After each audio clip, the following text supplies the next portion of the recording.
Chapter 45. Somewhere Only We Know. Everything felt different from one second to the next. The cold air of the autumn night no longer prickled his skin. The vibrancy of festivities inside the dining room no longer punctured his ears.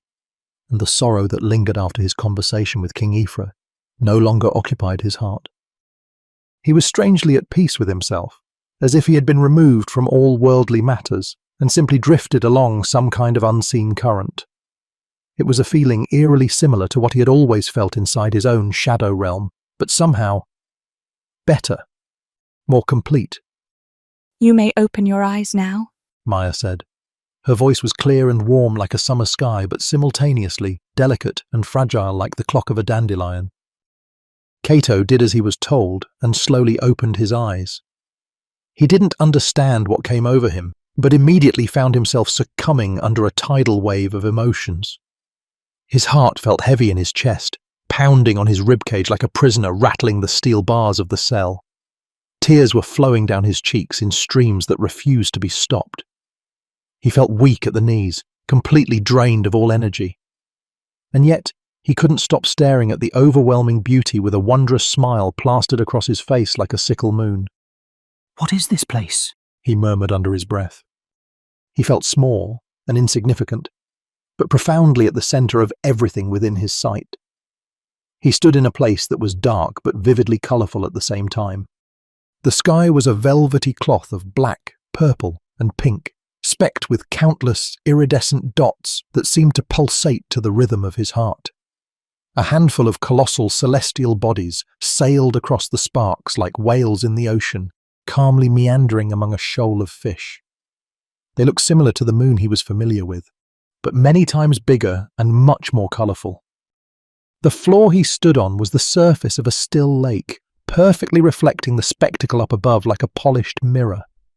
Mountains encircled him in a shadowy crown of fangs that seemed to breathe, growing and shrinking to the flow of his lungs. And all around him there was the smell of lemon blossoms, the scent of his desire. "This is me," Maya said. She was aimlessly fidgeting with the fabrics of her dress and twitched her lips into a frail smile. "Do you like it?"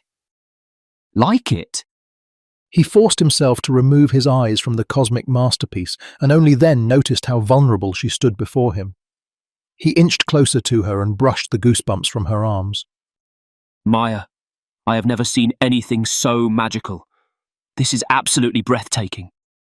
But somehow, I get the feeling that I have been here before, as if I should already know this place." "Well, of course. She said, blissfully enjoying being cradled in the comfort of his arms. This is your third visit already.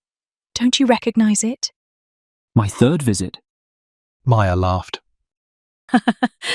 "Admittedly, you weren't very conscious the last time. I brought you here to recover from the injuries you sustained in Doriva." Cato looked down at his hands and squeezed them into fists. "I don't understand." "This place is the gift you have given me 10 years ago. What you see is the darkness that embraced me when we first met." "What? But how?" He looked up and waved a hand across the sky. The stars shimmered in response. "How?" Maya giggled and tightly held onto him for a moment. "This place began as a black and empty void," she then said. Her voice was soft, barely more than a whisper. "I stayed here in the darkness for what seemed like a lifetime. But then colours started to appear out of nowhere. And after a while, I discovered that I was able to shape them into anything I wished for within the limit of my own imagination. Here, let me show you." She backed away one step and cupped her hands in front of her chest. All of the sudden, an iridescent glow made from millions of tiny, shiny particles started swirling into her palms to form an orb. Within a few seconds, she was holding a pearl the size of an apple that flickered brightly in every possible colour in existence. "What does this remind you of?" she asked. "A star," He answered quietly, completely entranced by the incomprehensible beauty of the glowing orb. She smiled and flung her hands high above her head. The orb flew into the air to join the dazzling radiance on the celestial ceiling, leaving behind a trail of sparks that slowly dispersed to a luminescent cloud like a colony of fireflies. Cato raised his hands to the sky and laughed in amazement. This is incredible! He exclaimed with childlike enthusiasm. But why are you showing me this? You looked so sad on the balcony, She said and ran her fingers over his cheek. This is the place I go to whenever I feel unhappy. It has been my sanctuary for the past 10 years. Even if the entire world turns to ash, I know that I will still find my paradise here. You said that you wanted to vanish to a place no one could find you. I hoped that showing you this might cheer you up. She paused and chewed her lip, forcing herself to stare into the shimmering ambers that were simultaneously a sunrise and sunset. I want this place to be our paradise. Somewhere only we know. It remained silent as their eyes were getting entangled in each other's grasp. They both seemed to be held back by a certain inhibition that prevented them from speaking their thoughts aloud. After a long time that felt like hours, Maya finally broke off the stare. Have I said too much? He grabbed one of her hands and guided it to his chest. Every star in the sky started to twinkle in the rhythm of his pulse. Can you feel that? It is the song you make my heart sing. He moved in closer until their foreheads touched, and their breaths became one. Do you believe in fate? He asked in a whisper. Her lips curled up to a playful smirk. I believe that sometimes life will present a glimpse of its beauty to those who know where to look. And if you are among the lucky ones who can see it, you better be ready to seize. He closed his eyes and pressed his lips against hers. You are a goddess, Maya Bloodthorn. I think I worship you. He then said, meaning every word of it. But to his surprise, she flinched and bounced back. Have I said too much? Felice called me Ava. Her voice was sharp all of the sudden, upset even. Why? Cato folded his arms and glanced at the spectacle in the sky. His thoughts trailed off to Ava and Nyx, of course without skipping their tragic conclusion. You said that this place was my gift to you, but in truth it was never mine to begin with, he said quietly, and began to tell the story of the two lovers who stole the fruit from the life tree, just as King Aoife had told him. He regretted having to say that Nyx killed Ava to claim the full power of the fruit for herself. He explained the inheritance of the primordial aura and what happened to it once a carrier passed away. It broke his heart to tell her that because of what happened 10 years ago, she was in just as much danger as he was of being hunted by Cain. Maya lay down on the mirror-like surface without creating a single ripple on the water. She cast her eyes on the stars that were wildly pulsating to a chaotic beat. She remained silent and motionless as she tried to process everything that was said to her and felt dizzy just thinking about the overwhelming implications. Will you lie down with me? She asked quietly. He went flat on his back beside her without saying a word, fearing that he had once again altered the course of his destiny with a single conversation. But then he sensed her fingers searching for his hand, and a smile instantly appeared on his face. It meant the world to him to be graced with the warmth of her touch. We may not have spent many days together, but sometimes I feel like I have known you all my life, she said, tightly squeezing into his hand. Mother has talked about you for as long as I can remember. Master Nia? A sudden melancholy crept into him when he thought about the time he just graduated from Ethelwomb and was told by his master that he would be given the rule over Serenity Hills. Your mother has always been good to me. She used to tell me that you were just as precious to her as I was. Do you know why? He shook his head in surprise, but saw that her eyes were still glued to the sky. No. Mother cherishes father, of that I have no doubt, but their love needed many years to grow into what it has become today. She told me there was only one person she truly loved from the moment they met, someone she grew up with as a little girl and considered to be her soulmate. It was the type of love, as she said so herself, that transcended many lifetimes. Unfortunately, that person passed away in her arms during childbirth a long time ago, and the boy that was born became the only remaining memento of their undying love. Every year on the day of the winter solstice, right as the sun sets, she lights up a candle in honor of her best friend, Nera. Our mothers knew each other? Our mothers loved each other. I never learned the true identity of Nera until you talked about the twins in your dreams. I should have said something back then, but didn't really know how. He scooted closer to her and lay his head on her shoulder. Don't worry about that. It shouldn't have been up to you to tell me, he said pensively. King Aoife already told me who my parents were. Shouldn't you call him your grandfather now? I feel that would only complicate. He stopped and gaped at her in surprise. You knew that as well? She chuckled, but didn't take her eyes from the sky. I had a hunch. I mean, have you ever taken a good look at Lady Yaliza? He laughed and followed her gaze to the celestial spectacle. I suppose you're right. You better get used to that, Cap. The words were undoubtedly meant as a playful tease, but they turned him sullen all of the sudden. Do you think we will have a future together? He asked, even if he knew he probably shouldn't. That question seemed to startle Maya. Well, what do you mean? I am a descendant of Nyx Everlong. You are a descendant of Ava Seraphine. Their story didn't end so well.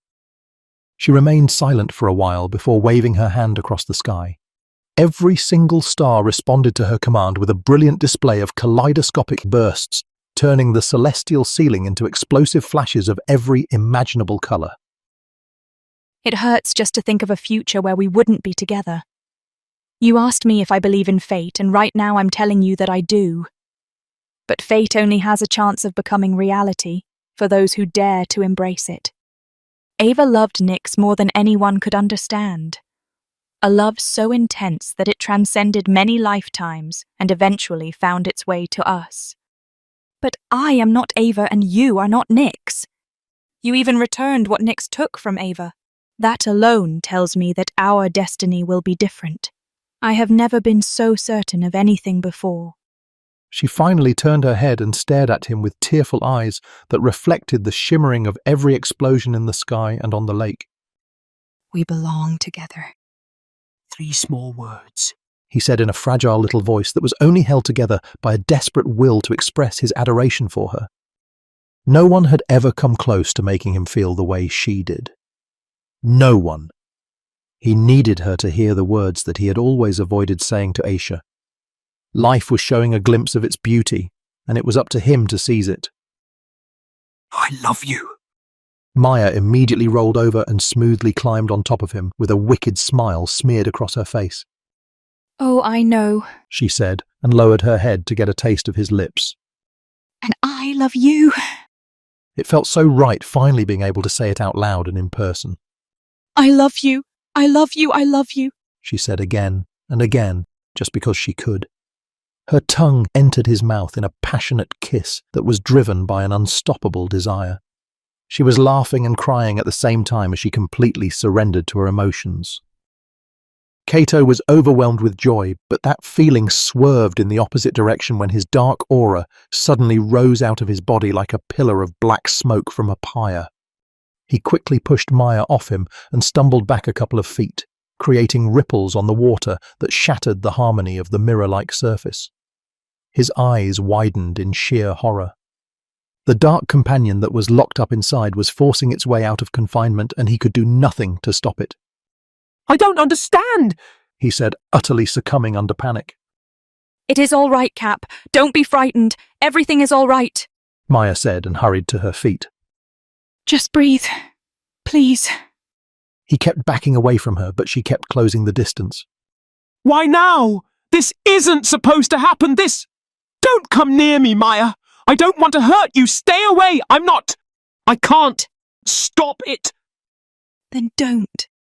She snatched his hands and dragged them to her chest. The soothing rhythm of her heart instantly pacified his terror. Just let it happen. The black smoke crawled on her skin like a sheet of mist blanketing a smooth desert floor, but she accepted the embrace with a gentle smile, only having a mind to ease his fear. But how?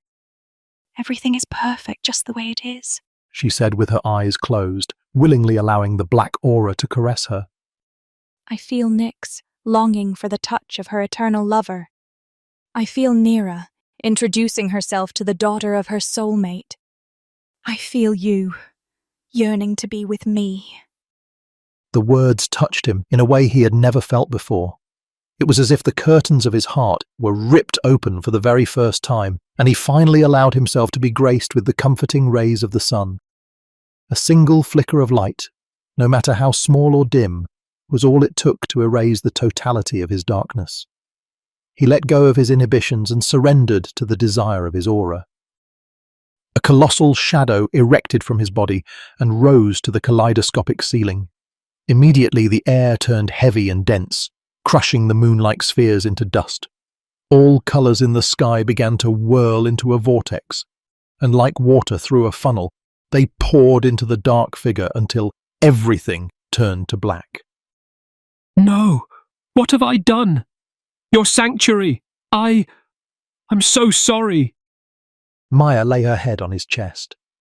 It's gone. She said dryly, without any sorrow in her voice. Her eyes began to flicker with a sudden injection of excitement. Let's make our sanctuary now. He flinched and snorted. Just like that, huh? What did you have in mind? Oh, no, She said and giggled. I want you to show me. What? Maya, I can't! She placed a finger over his lips. Yes, you can. Yes, you will. Can't you feel it? Our energies have converged. What's yours is mine, and what's mine is yours. Everything is the way it's supposed to be. Now close your eyes and think of the most beautiful scenery you can imagine. He just stared at her for a moment, frozen with puzzlement. She was right. He did feel the force of every imaginable colour ready to burst out of his dark companion. So he closed his eyes and took a deep breath to calm his nerves. Slowly, he began to visualize a painting in his mind that reminded him of a place that felt like paradise to him. Is anything happening already? He asked anxiously. She answered and twisted her lips.